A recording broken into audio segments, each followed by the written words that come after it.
Noah, finally, after the world gets so bad, God has to send this flood. Noah hears the call.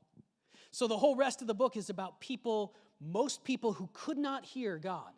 See, that's the thing. Right now, every day of your life, and not just yours, every day of everyone's life on this entire planet, God is calling out to every human being.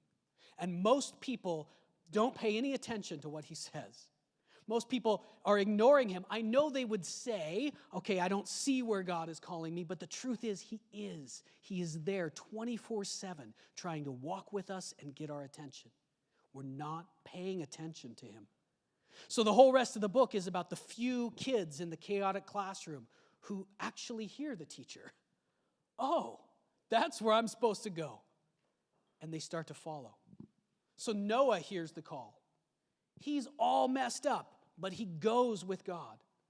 Abraham hears the call. He's all messed up, but he goes with God. It takes Abraham, how long does it take Abraham before Abraham really gets it? That God is with him and he doesn't have to be afraid. He's over 100 years old before he really gets it. If you feel like, I haven't made it far enough, I should be further along by now. Is anyone in here over 100? No. So there you go. You're ahead of Abraham, and at least you could be. Let God work in your life. Jacob hears the call. Jacob gets it way quicker than his grandpa Abraham. It only took Jacob maybe 40 or 50 years to get it. Okay, wow. Who here is over 50? No, I won't ask who's over 50. That's not legitimate. Okay, and then Joseph gets it. Look at how much of the book of Genesis is devoted to Joseph getting it. One chapter of the book, really, is about the creation of the world. All of this, 14 chapters, focused on Joseph finally understanding. And Joseph is a stunning example of faith. We've seen already in his life all of this stuff.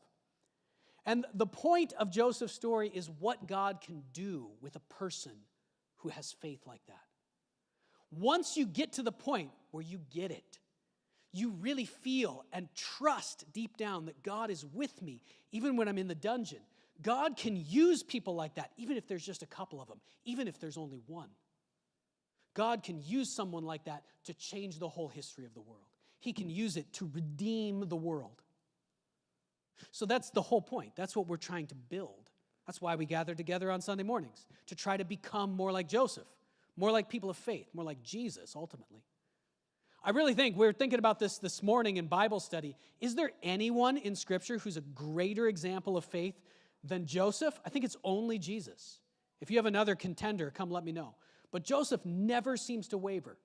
From the time he's 17 years old on, no matter what happens to him, the most awful stuff is happening to him, he looks it square in the face. He looks at the dungeon and says, this is God's plan for me. This is God's plan for me. It's going to turn out amazing. I'm just going to do my best in it. Even when it takes years and years. Stunning example of faith.